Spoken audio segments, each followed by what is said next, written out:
Jumbo, welcome back. We are going to speak about printer settings. And the way for you to access printer settings is going to the printer preview or print preview.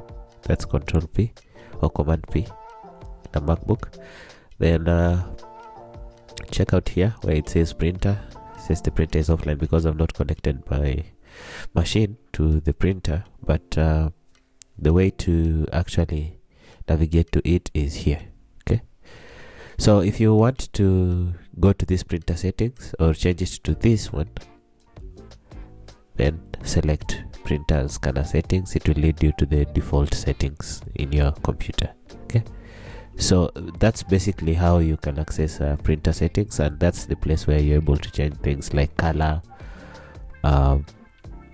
increase or decrease number of copies is here, but also can be found under the printer settings, printer scanner settings here. Same to things like collation and etc. So that's it for printer settings and how you can access it depending on your what your printer told you or what you want to print. See, in the next tutorial we'll be learning how to build a navigation pen. See you then. Bye.